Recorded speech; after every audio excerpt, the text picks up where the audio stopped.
आखिर धरती के कितने ऊपर तक ऑक्सीजन है और हम पृथ्वी की कितनी ऊंचाई तक जिंदा रह सकते हैं दोस्तों। इस धरती के बहुत से ऐसे सवाल हैं जिनको हर कोई जानना चाहता है, लेकिन आज का यह वीडियो आपको वो ज्ञान देकर जाएगा जो बूढ़े होने तक आपके दिमाग में पड़ा रहेगा। जिस गोलाकार आकृति को आप देख रहे हो, ये धरती है। ये तो आप सब जानते हैं, लेकिन यहां से धरती की जमीन लगभग 10,000 किलोमीटर नीचे है। क्योंकि जब आप धरती को देखते हो, उसमें समुद्री और जमीनी क्षेत्र के साथ साथ धरती का वायुमंडल भी दिखाई देता है, जो धरती के चारों तरफ गोलाकार आकृति में फैला हुआ है। हालांकि यह वायुमंडल एक नहीं बल्कि कई वायुमंडल की परतों से मिलकर बना है। जैसे हमारी पृथ्वी के जमीन की परत है, वैसे ही हमारे वायुमंडल की भी परत है। उदाहरण के तौर पर मान लो जैसे कोई इंसान है और वह 4 से 5 मोटे कपड़े को ठंड से बचने के लिए पहना हुआ है।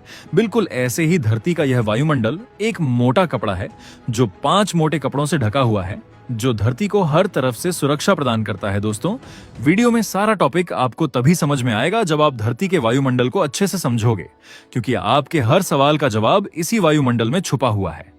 अभी आप जहां पर बैठकर यह वीडियो देख रहे हैं, वहां से लेकर ऊपर आसमान के 12 किलोमीटर तक के एरिया को ट्रोपोस्फियर कहा जाता है, जिसे हम क्षोभ मंडल कहते हैं, जिसका अर्थ परिवर्तन का चक्र होता है। यानी धरती के जमीनी क्षेत्र से 12 किलोमीटर ऊपर तक के क्षेत्र में समय के अनुसार परिवर्तन होता रहता है।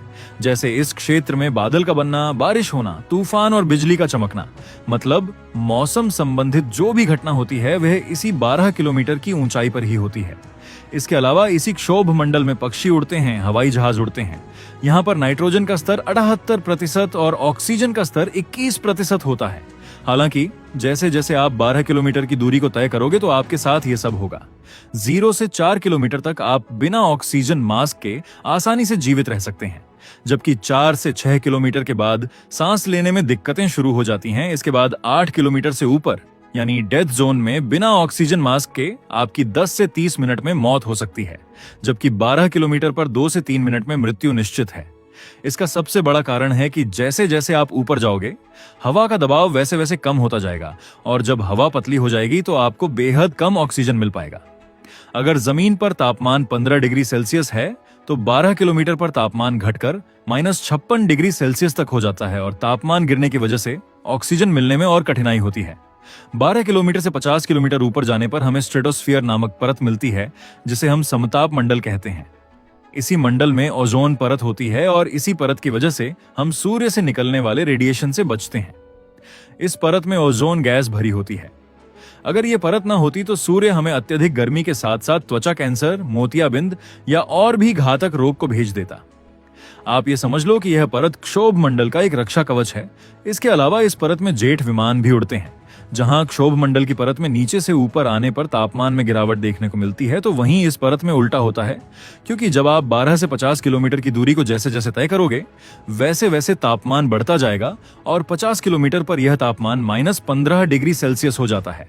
वैसे तो समताप मंडल में भी ऑक्सीजन की मात्रा लगभग 21% होती है, लेकिन यहाँ हवा पतली और कम घनत्व वाली होती है, तो यहाँ पर आपको ऑक्सीजन के साथ साथ स्पेस सूट भी पहनना होगा, क्योंकि हमें सूर्य के रेडिएशन से भी तो बचना है। जब आप 50 से 85 किलोमीटर ऊपर जाते हैं तो आपको मेसोस्फीयर यानी मध्य मंडल देखने को मिलेगा।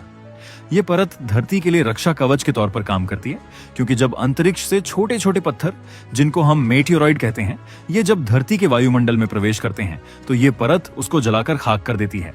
आपने कभी कभी आसमान में इस तरह की रोशनी को देखा होगा, यही मेटियोरॉइड होते हैं। वैसे आपको लग रहा होगा कि तब तो ये परत काफी गर्म होती होगी, लेकिन नहीं, क्योंकि इस परत का तापमान -90 डिग्री सेल्सियस तक गिर जाता है। लेकिन यह पत्थर लगभग 40 से 60,000 किलोमीटर प्रति घंटे की स्पीड से गिरते हैं, तो वायुमंडल के गैसों के कणों से टकराकर यह जलने लगते हैं। इस मंडल में ऑक्सीजन का स्तर तो 21% होता है, लेकिन हवा बेहद ही पतली होती है, जिससे आप बिना ऑक्सीजन मास्क के 1 मिनट भी जिंदा नहीं रह पाओगे। इसके अलावा बिना स्पेस सूट के यहाँ वायु दबाव इतना कम होता है कि इंसान का खून उबल सकता है। मध्य मंडल में इंसानों द्वारा बनाई गई कोई भी वस्तु ज्यादा देर तक ठहर नहीं सकती। जब आप 85 किलोमीटर से 600 किलोमीटर ऊपर जाते हैं तो आपको थर्मोस्फीयर यानी तापमंडल देखने को मिलता है। यह एक अत्यधिक गर्म, ऊर्जावान और रहस्यमय परत है, जहां कई महत्वपूर्ण घटनाएं घटती हैं। थर्मोस्फीयर में सूरज की पराबैंगनी और एक्स-रे किरणें सीधे हवा के अणुओं से टकराती हैं। इस वजह से यहाँ का तापमान 1500 डिग्री सेल्सियस से 2500 डिग्री सेल्सियस तक पहुंच जाता है। लेकिन चौंकाने वाली बात यह है कि अगर हम यहाँ खड़े हो तो हमें ये गर्मी महसूस नहीं होगी, क्योंकि यहाँ हवा इतनी पतली होती है कि गर्मी ट्रांसफर नहीं हो पाती। यहाँ पर भी ऑक्सीजन की मात्रा 21% ही होती है, लेकिन हवा का दबाव बेहद ही कम होता है, जिससे ऑक्सीजन के कण दूर दूर होते हैं। बिना ऑक्सीजन मास्क के आप यहाँ 1 मिनट भी जिंदा नहीं रह सकते। हाँ, स्पेस सूट पहनकर कुछ समय तक आप जिंदा रह सकते हैं, लेकिन तभी तक जब तक कोई सैटेलाइट और स्पेस स्टेशन आपसे ना टकराए। मुख्य रूप से धरती के 100 किलोमीटर से ऊपर जाने पर उसे अंतरिक्ष की शुरुआत कहा जाता है। हालांकि इतनी ऊंचाई पर आप तैरने जैसा अनुभव नहीं कर पाओगे, क्योंकि उसके लिए आपको कम से कम 350 से 400 किलोमीटर ऊपर जाना होगा। जैसे अमेरिका द्वारा निर्मित इंटरनेशनल स्पेस स्टेशन 400 किलोमीटर की ऊंचाई पर उड़ रहा है। हालांकि यहां पर भी पृथ्वी का गुरुत्वाकर्षण बल लगभग 90% तक होता है, जिसकी वजह से इंटरनेशनल स्पेस स्टेशन हर समय धरती की तरफ गिर रहा होता है। लेकिन इसकी स्पीड और धरती के गोल होने की वजह से यह कभी भी धरती की सतह तक नहीं पहुंच सकता। जब हम 600 किलोमीटर से 10,000 किलोमीटर तक ऊपर जाते हैं तो हमें धरती के वायुमंडल की सबसे आखिरी परत देखने को मिलती है, जिसे एक्सोस्फीयर यानी बाहरी मंडल के नाम से जाना जाता है।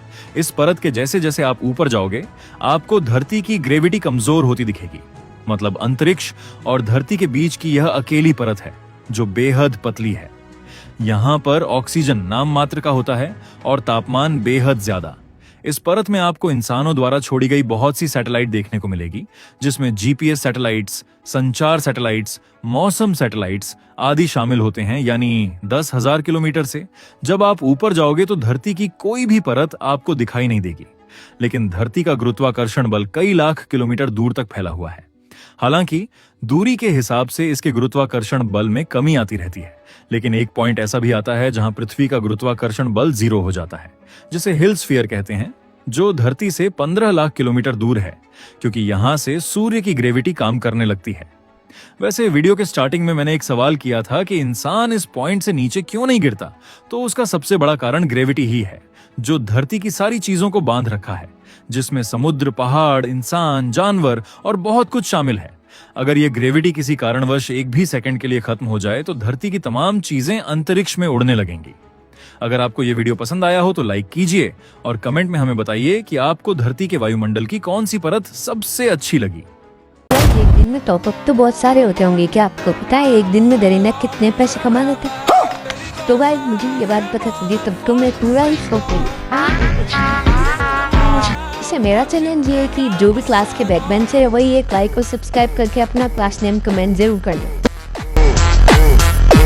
इस गरीना वाले एक दिन में 7.5 करोड़ यानी 75 मिलियन रुपए कमाते।